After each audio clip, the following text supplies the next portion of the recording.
जय हिंद दोस्तों। स्वागत है आपका मेरे YouTube चैनल पर। मेरा नाम है सोहेल मिश्रा। जैसा कि आपको पता है कि हमारी एक पॉडकास्ट सीरीज चल रही है। आज हमारे जो गेस्ट हैं वो किसी परिचय के मोहताज नहीं है। वो राष्ट्रपति सम्मानित है, पूर्व ब्लॉक प्रमुख है, श्री आलोक कुमार पांडे जी आज हमारे साथ है 4th एपिसोड में। तो सबसे पहले मैं भैया जी को प्रणाम करता हूं कि इन्होंने अपना कीमती समय हमको दिया। अभी इनको एक हाई कोर्ट के लिए भी निकलना था, लेकिन इन्होंने मेरे को छोटा भाई समझकर अपना एक महत्वपूर्ण समय हमको दिया। इसके लिए हम आभार व्यक्त करते हैं भैया कि आपने इतना कीमती समय हमें दिया। तो आप बताइए कि आपको कैसा लग रहा है, आप अभी कैसे हैं आप? सुमित जी, आपको पहले आपको और आपकी पूरी टीम को जी और आपके चैनल को जी ढेर सारी बधाई शुभकामनाएं। जी जी आप खूब तरक्की करें जी और हमारा प्यार आशीर्वाद हमेशा आपके साथ है। जी। बहुत बहुत धन्यवाद भैया। बस आपका यही सहयोग, यही प्यार हमें ज़रूरत है आगे बढ़ने के लिए। यही आपका सहयोग से हम अपेक्षा भी करते हैं। अब हम जानते हैं कि आपका आशीर्वाद सदैव हमारे साथ है। तो हम पॉडकास्ट को, अपने सिलसिला को आगे बढ़ाते हैं। तो हम अब सबसे पहले, जैसा हमने आपको परिचय दिया कि भैया जी राष्ट्रपति सम्मानित हैं। आप पीछे देख सकते हैं कि इनका जो रूम है वो मेडल्स और सम्मान से भरा हुआ है। मतलब इतना जो पूरा रूम में जगह नहीं है कि ये यहाँ पर और मेडल्स को रख सके। तो आप ये बताइए भैया, इतना ज़्यादा मतलब मेडल, सम्मान, पुरस्कार, इसके पीछे का कारण क्या है? आपको बहुत सारी उपाधियाँ मिली हैं, तो क्या कारण है इसको मतलब? जनता का प्यार है, लोगों का प्यार है जी और वही प्यार दुलार हमें मिल रहा है। जी और 2005 में जब मैं ग्राम प्रधान रहा हूँ, तभी जी राजनीति का मेरा प्रवेश रहा है जी जी और तभी से मैं राजनीति कर रहा हूँ। जी जी हर समय पिताजी का साथ छोड़ना जी और मेडिकल की तैयारी से राजनीति में आना, जी यही राजनीति का हमारा प्रवेश है। और राजनीति का एक उद्देश्य मेरा शुरू से ही रहा है जी कि जाति धर्म से हटकर जी लोगों का प्यार दुलार ऐसा मिलता रहे, उनके लिए काम करते रहे। जी आज मैं प्रमुख नहीं भी हूँ, जी लेकिन वही मान सम्मान आज भी जनता वही दे रही है जी और यही कंडीशन चल रहा है जी। और बस यही राजनीति का अपना एक तो उद्देश्य है। भैया आपने एक वाक्य बोला कि आपका जो उद्देश्य था वो बिना किसी भी जाति धर्म से ऊपर उठकर लोगों के सर्वांगीण विकास के लिए था। ये जो लाइनें हैं आज के युवाओं को काफी प्रेरित करती हैं आपको, इसीलिए आज के जो युवा हैं आपको बहुत ज्यादा पसंद करते हैं। तो भैया जी, जैसे हमने बताया कि आपको युवा इतना ज्यादा पसंद करते हैं, आए दिन हम युवाओं से चर्चा सुनते रहते हैं कि आलोक भैया ये, आलोक भैया वो। आपको कैसा लगता है कि जब आज के जो युवा हैं आपको मार्गदर्शक मानकर आगे बढ़ते हैं? देखो, युवा ही हमारे देश के भविष्य है। जी वो जी कल के भारत हैं। जी कल उन्हें राजनीति करना है, जी कल उन्हें प्रधान से लेकर प्रधानमंत्री तक बनना है। जी जी आईएएस, पीसीएस और डॉक्टर इंजीनियर बनकर देश की सेवा भी करना है। जी जी अगर युवाओं के बल पर अगर जी देश, हमारे प्रधानमंत्री जी के जो एक मिशन है कि जी 2047 तक विकसित भारत को विकसित राष्ट्र बनाना है। जी तो विकसित राष्ट्र कब बनेगा?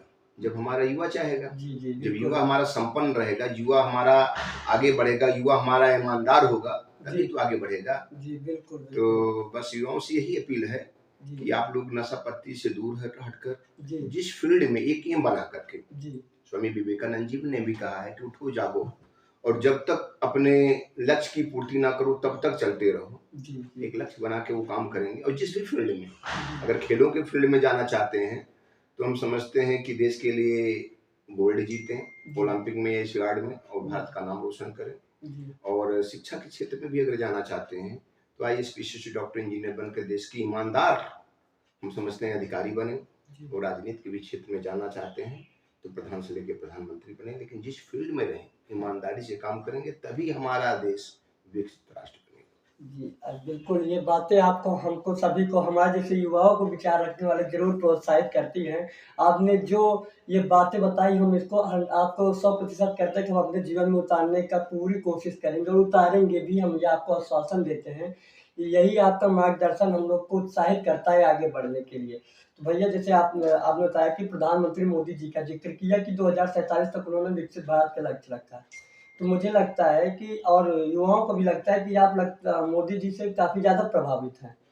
क्या कारण है इसके पीछे का? मोदी जी का कार्य जी कोई जवाब ही नहीं है जी और हर फील्ड में इसमें भारत प्रगति कर रहा है। जी आज हमारी अर्थव्यवस्था जी समझ 5वीं से लेकर 30वीं की ओर आगे बढ़ रहा है बिल्कुल और बिल्कुल। बहुत ही जल्द हम समझते हैं कि 47 में अगर विकसित राष्ट्र भारत हमारा बनेगा जी तो हमारी अर्थव्यवस्था नंबर 1 पे रहेगी। जी और मोदी जी का प्यार, मोदी जी देश के प्रति समर्पित हैं जी और और हम गर्व महसूस करते हैं कि ऐसे प्रधानमंत्री पाकर, ऐसे योगी जी जैसा मुख्यमंत्री पाकर, कैसे हमारे बीच में, हम लोगों के बीच में प्रधानमंत्री जी हैं, मुख्यमंत्री जी हैं, जिससे हमारे प्रदेश का, हमारे देश का विकास हो रहा है जी जी और इनका कोई जवाब ही नहीं। जी। तो मतलब आपका ये जो आपने मोदी जी और योगी जी के बारे में बताया, ये बहुत ही बड़ी बात है कि भारत जब वो आए थे सत्ता में 2024 में, तब हम लोग टॉप 10 में अर्थव्यवस्था में थे ही नहीं। जी जी आज हम लोग आज चाइना से कम्पीट कर रहे हैं। जी जी जी। तो पहले पाकिस्तान जैसा छोटा देश हमें आग दिखाता था और अब वो कटोरा लेकर भीख भीख मांग मांग रहे रहा है। हैं। जी जी जी जी। जी तो ये बात तो है। तो जैसे आपने बताया कि आप ब्लॉक प्रमुख भी रहे हैं, जी जी जी। क्या एक्सपीरियंस था आपने उस ब्लॉक अपने कार्यकाल में, आपने किन क्षेत्रों में कार्य किया, कहाँ पर ज्यादा बल दिया थोड़ा? देखिए, मैं अपनी प्रशंसा करूं तो बात की बात है, जी लेकिन ब्लॉक प्रमुख रहते हुए जी मैंने कोशिश यही किया है जी कि हमारे पास जो भी आया है, जो भी जाति का आया है, जो किसी धर्म का आया है, जिससे मुझे लगा कि गरीब आदमी है, जी तो मैंने उसकी हर संभव मदद किया है। जी आवास के मामले में जी हमारा ब्लॉक नंबर 1 पे रहा है जी और शौचालय के भी मामले में जी हमारा ब्लॉक नंबर 1 पे रहा है। जब तक मैं प्रमुख रहा हूँ, बड़ी ईमानदारी से जी और जाति धर्म से हटकर मैंने जी काम किया है। जी कोई भी व्यक्ति, कोई भी, हम समझते हैं कि लाभार्थी हमारे पास अगर आया है, जी तो मैंने उसकी जात और धर्म नहीं पूछी, मैंने देखा, उसकी जांच करवाई और वास्तव में अगर हमें गरीब लगा है तो उसकी हर संभव मैंने मदद करने की पूरा प्रयास किया। जी। तो ये ऐसे ही राष्ट्रपति का सम्मान नहीं मिल जाता, उसके लिए ना भैया जैसे कठोर परिश्रम नहीं करना पड़ता है, लोगों के प्रति लगना पड़ता है, जाति धर्म वर्ग लिंग समुदाय जैसी छोटी चीजों से ऊपर भी उठना पड़ता है। तो भैया जी, आपको राष्ट्रपति का सम्मान मिला है, आप अभी एडवोकेट भी हैं, आप पूर्व ब्लॉक प्रमुख भी रह चुके हैं, आप बस कर्म करते जा रहे हैं और कर्म पे बहुत बल दे रहे हैं। कर्म, देखिए, कर्म प्रधान विश्व कर रखा जी जी, बहुत बढ़िया। जो है, जो जैसा अब आप कर्म करेंगे उससे आपको फल मिलेगा। जी गीता में भगवान श्री कृष्ण ने कहा है जी कि कर्म निवाधिकार माँ फले सुगदाचना, यस माँ कर्म फले ध्रुमाते विषंगो से यस कर्म को ही उन्होंने प्रधानता दिया। जी तो मैं कर्म अपना कर रहा हूँ और कर्म का परिणाम हमें ये मिलता है कि जब जब मैंने चुनाव कोई भी लड़ा हो, या छोटा लड़ा हूँ या बड़ा लड़ा हूँ, लोगों ने एक तरफा हमें चुनाव जिताया। जी। तो आज तक मैंने लाइफ में कभी चुनाव हारी नहीं है। जी इसका यही परिणाम है कि मैंने हर जाति हर धर्म, हमारा देखिए, मैं बता दूं, जी मैंने जो राजनीति में मेरा प्रवेश हुआ है, जी तो ऊपर वाले ने जो दिया है बहुत अच्छा दिया, बहुत उसको मैं धन्यवाद देता हूँ जी और हर तरह से संपन्न दिया है। जी। तो एक कोशिश ये होता है कि उस पद पे अगर हूँ तो उस पद का दुरुपयोग ना करूँ, बिल्कुल बिल्कुल मेरा एक यही उद्देश्य है। बिल्कुल। और अपने पद पे रहते हुए मैं प्रधान भी रहा हूँ, जी ब्लॉक प्रमुख भी रहा हूँ। कोई भी ये नहीं कह सकता कि प्रधान रहते हुए या प्रमुख रहते हुए मैंने कहीं से किसी को, यानी दबा के, सता के, गलत ढंग से पैसे लिए हूँ, ये हमारे ब्लड में नहीं है। और ना कभी राजनीति में सोच के चला हूँ। जी और राजनीति का लक्ष्य ठीक है चल रहा है, ऊपर वाले की कृपा रहेगी, सब लोगों का प्यार है। अगर आगे चुनाव लड़ने का मौका मिलेगा तो राजनीति चलती रहेगी, लोगों का प्यार दुलार मिलता रहेगा, उनकी सेवा होती रहेगी। तो और नहीं भी होगा, नहीं मिलेगा, तो अपना समाज सेवा जो चल रहा है वो चलता रहेगा, उसमें कोई। बिल्कुल बिल्कुल, कर्म करने के लिए पद की आवश्यकता नहीं होती हाँ, है। कर्म करने के लिए पद की आवश्यकता नहीं होती है। आप कर्म और बिना पद पे रहे भी कर सकते हैं। हाँ, बिना लेकिन रहते हुए, जहाँ और तक मुझे बस ये है कि मुझे आत्मसंतोष होता है जी कि अगर किसी गरीब का मैं साथ देता हूँ, उनके लिए अगर काम करता हूँ, तो हमारी अब मेरी अंतरात्मा यानी सुख प्रसन्न, मिलता हाँ, है। जी, जी, प्रसन्न रहती है, संतुष्ट रहती है। बस जी, यही। जी। जी। तो लेकिन आपको लगता है कि नहीं भी मिलता, लेकिन मैं आपको भैया बता दूं, मैं आप मतलब ये नहीं कि आप सामने बैठे, मैं आपकी प्रशंसा कर रहा हूँ। मुझे लगता है अगर आप चुनाव में उतरे तो चुनाव का रिजल्ट घोषित है। अगर आप चुनाव लड़ रहे हैं तो चुनाव का रिजल्ट घोषित है, फिर आप जीत जनता चुके के हैं। ऊपर है। जी देखिए, जनता किस मूड की रहती है, क्या प्यार दुलार लुटाती है, वो तो बात की बात है। जी जी जी लेकिन मैं राजनीति को कमाने के उद्देश्य से कभी राजनीति में मैं नहीं आया, जी सेवा के उद्देश्य में हमेशा आया हूँ। जी और आज भी मैं पद पे नहीं हूँ, आज भी लोग जब हमें प्यार दुलार से बुलाते हैं किसी भी काम के लिए, मैं हमेशा आधी रात को भी हमारे घर के दरवाजे उनके लिए हमेशा खुले रहते हैं। बिल्कुल बिल्कुल। मैं छोटा सा अनुभव अभी आपको शेयर करना चाहूँगा, अपने दर्शकों को भी। जैसे भैया जी का हमें घर नहीं मालूम था, तो हम आ रहे थे, तो हमने एक दो लोगों से पूछा कि हाँ, आपका नाम लेकर कि भैया जी के घर जाना है। तो उन्होंने कहा कि हम आपको लिया कर चलते हैं, आपको लेकर चलते हैं, आप परेशान मत होइए। ये आपने जो सेवा की है ना उनके, या प्यार है कि जो भी कोई आपके घर आ रहा है, आपके जो भाई बंधु आपने जिनकी सेवा की है, वो खुद कह रहे हैं कि भैया आइए हम आपको घर लेकर चलते हैं आपके।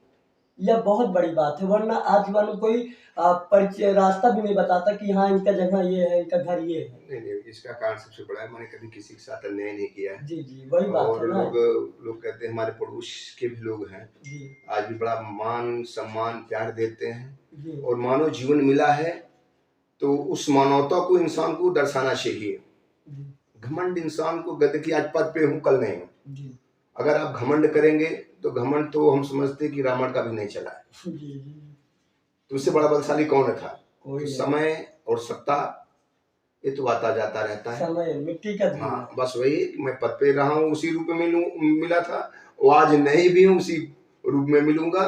ये मेरा शुरू से ही अपना व्यवहार है, अपना जी, स्वभाव है, जी, उसमें कोई परिवर्तन नहीं हो सकता। आप एडवोकेट भी हैं हाँ, हाई कोर्ट के, जी, जी, जी। इलाहाबाद हाई कोर्ट के। जी, जी, जी। तो मतलब अभी आप थोड़ा अनुभव साझा करिए कि आप कौन-कौन मतलब वहाँ कैसा देखिए, माहौल होता है? वहाँ माहौल होता है, क्रिमिनल केसेस में देखता हूँ। Criminal cases. और राजनीति में रहते हुए थोड़ा सा डिस्टर्बेंस जरूर हो जाता कोर्ट कचहरी के मामले में। जी, जैसे मुझे भी कोर्ट जाना है, जी, आप आ गए, जी, जी, राजनीति में कोई लाभार्थी आ गया, कोई परेशान व्यक्ति आ गया, जी, जी, तो ऐसे कभी ऐसे लोगों को आता है कि पैसा भी नहीं है, जी, वो जेल में बिल नहीं है।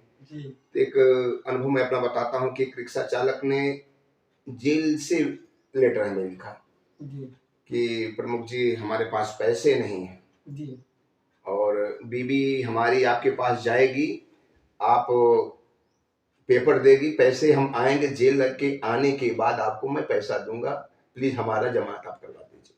आप विश्वास नहीं करेंगे, जी, मैंने पूरा प्रयास किया और बिना पैसे का उसका जमानत कराया, वो बेल होके आया। 15 दिन के बाद 1 किलो मिठाई और पूरे पैसे जो मेरा था वो लेके आया। मिठाई तो मैंने ले लिया कि चलो तुम प्यार से लाए हो, लेकिन पैसे मैंने उसको नहीं दिया। यार चलो ठीक है, जो कागज के लगे हम अपने जेब से दे देंगे, लेकिन हर जगह पैसा ही वरीयता मैंने कभी नहीं दिया है लाइफ में, मैंने संबंधों को वरीयता दिया है। जी, और मैं जब शुरू से मैं ग्राम प्रधान था, जी, तो एक बार क्रिकेट टूर्नामेंट था हमारे गांव में, हम ही लोग करवाते थे। जी, जी, तो लोग बड़े बड़े गेस्टों को बुलाते हैं, लेकिन मैंने गांव के सबसे गरीब व्यक्ति को चीफ गेस्ट बनाया, वाह! उसको कपड़े दिलवाए, और उसको उसी के हाथ से जी, सारे खिलाड़ियों का इनाम वितरण करवाया। जी। ये मेरा एक अलग मिसाल है। लोगों को आज भी इस चर्चा जब होती है, ये चर्चा करते हैं कि ये हमारा शुरू से ही स्वभाव रहा है।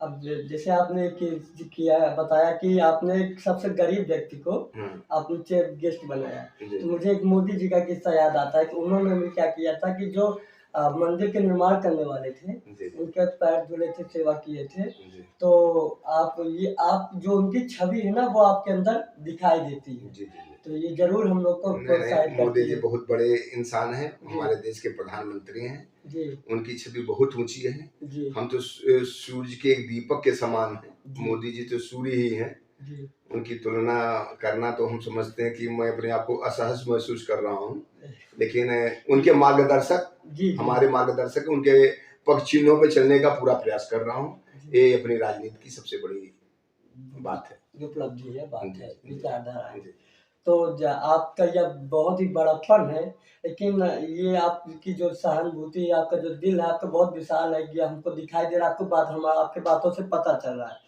तो आप एडवोकेट हैं, जैसे कि आपको कभी ऐसा स्थिति आई है, उत्पन्न हुई है कि एक साथ राजनीतिक कार्यक्रम भी थे, वो भी महत्वपूर्ण थे, और एडवोकेट भी थे, आप वहाँ का भी कर्म अदा करना था, वहाँ भी महत्वपूर्ण था।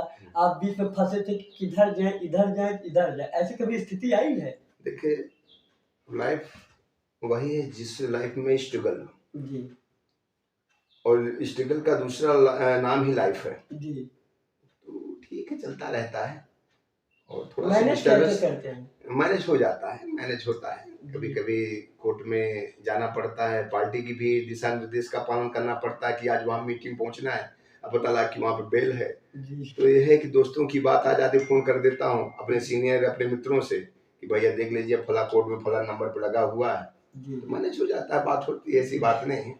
जी, जी। और तो सब मैनेज करने का खेल है। हाँ, सब मैनेज करने का खेल जी, चल रहा है, जी, बाकी जी। सब तो इस वर्ष चुनाव भी है, हाँ। 2024 का लोकसभा चुनाव है।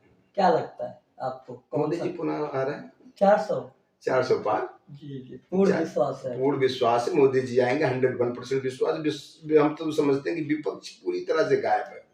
सपा की कंडीशन आप देख रहे हैं, जी जी। कांग्रेस गायब है मार्केट से, कांग्रेस तो बसपा शून्य पे चली गई है, जी कहीं कोई मतलब नहीं रह गया है। जी और अपना भी एक एप्लीकेशन इलाहाबाद सीट से जी 52 से हम लोगों ने भी डाला है। जी और प्रयास चल रहा है, अगर पार्टी विचार करेगी तो चल लड़ूंगा, नहीं तो पार्टी के प्रति प्रचार करूंगा, सेवा करूंगा। जी, ये अपना जी, उद्देश्य चल ही रहा है। जी। हाँ। तो हम भगवान से दुआ प्रार्थना करते हैं कि आपको टिकट मिले, और ना भी मिले तो हम आपको आश्वासन देते हैं कि हम, अगर आप चुनाव लड़ रहे हैं तो हम और हमारे जो भी यार दोस्त हैं, हम बिल्कुल आपके साथ, आपके कदम से कदम मिलाकर हम लोग साथ चलेंगे। आपके छोटे भाई हैं। तो जैसे आपने 52 के लिए एप्लीकेशन डाला है। 52 की इसलिए डाला है जी तो सीधा निर्देश था, जो क्यावन फूलपुर है, जी किसी बैकवर्ड प्रत्याशी को उतारेंगे। जी जी जी तो जब बैकवर्ड प्रत्याशी को उतारेंगे तो जी। समान कोटे से आने के कारण जी जी तो हम लोग 52 की ही प्राथमिकता है। जी जी और लोग डाले हैं, देखिए एप्लीकेशन सभी डालते हैं, प्रयास सभी करते हैं, मिलना है किसी एक को, जी तो बाकी मिले या ना मिले वो बात की बात है। लेकिन देश सेवा के लिए पार्टी के प्रति वफादारी शुरू से थी। है। अब और मोदी जी जैसा अगर प्रधानमंत्री हो जी तो सवाल ही नहीं उठता इधर से उधर जाना। जी बाकी अपना प्रयास है कि मोदी जी पुनः प्रधानमंत्री बने जी। और 400 का जो पार हम लोगों का नारा है वो सफल हो। जी यही जी अपना प्रयास है। बिल्कुल बिल्कुल सफल होगा। अगर हम आपके जैसे कार्यकर्ता होंगे पार्टी में तो या ज्यादा दूर नहीं है 400 सफल होना।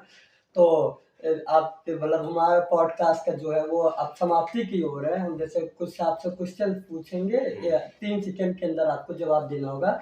मैं किसी 2 चेहरों के नाम लूंगा और आप किन्हीं 2 चेहरों में से किसी एक को ही चुनना होगा कि कौन आपको ज्यादा पसंद है।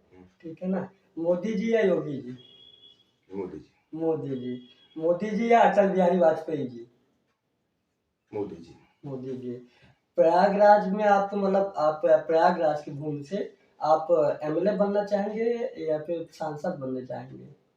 अब देखिए जो किस्मत में उसके बारे में हम ज्यादा नहीं कह पाएंगे, इसमें no comment in this matter. जी जी लेकिन ये है कि अगर कोई भी पार्टी जो दिशा निर्देश देगी जी वही हम करने का प्रयास करेंगे, इसमें कोई दो राय नहीं। जी जी। तो आपका जो कीमती समय था भैया, आपको मैं बहुत बहुत धन्यवाद करता हूँ कि आपने मुझे ये समय दिया। हमारा पॉडकास्ट जो है वो समाप्ति पर है। तो मैं आप कुछ बोलना चाहेंगे भैया? जैसे अब मेरे बारे में आपको कुछ भी लगा हो कि बोलना चाहे तो बोल सकते हैं।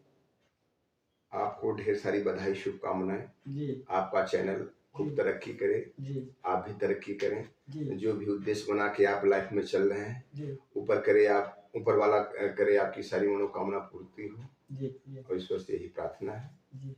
और तो बहुत बहुत बहुत बहुत धन्यवाद आपको जी भैया। कि आप आए हमारे यहाँ, जी और हमारे जो मन का उद्गार जो जी। मैंने आपके सामने व्यक्त किया है, उसको आपको ढेर सारी बधाई, शुभकामनाएं। भैया एक चीज बता, मुझे आज आपसे बात करके इतना अच्छा लगा है कि मैं मतलब मानता हूँ मेरा आना सफल हो गया। जी मतलब, और जो मेरे दर्शक हैं वो भी देखेंगे तो उन्हें भी ऐसा जरूर महसूस होगा कि उन्हें बहुत सारी चीजें इसमें सीखने को मिलेंगी। दैनिक जीवन के, राजनीतिक जीवन के, और जो प्रोफेशनल लाइफ होती है उसके बारे में भी कि आप कैसे एक प्रोफेशन में है, एडवोकेट में, आप राजनीति में आदमी टाइम को मैनेज करना, ये हर चीज आपने विभिन्न पहलुओं पर आपने प्रकाश डाला है। तो मैं इसका ढेर सारा आपको धन्यवाद करता हूँ कि आपने समय दिया। अगर हम लोग अब जैसे आगे इलेक्शन है तो अगर आप जीतते हैं, फिर अगर करते हैं, लड़ते हैं, जीतते हैं तो हम लोग फिर से एक बार इस सेशन को करेंगे अगर आपके पास कभी समय हुआ तो। तब तक हम इस सेशन को आप समाप्ति करते हैं और भैया को धन्यवाद देते हैं। तब तक के लिए जय हिंद, जय भारत, वंदे मातरम।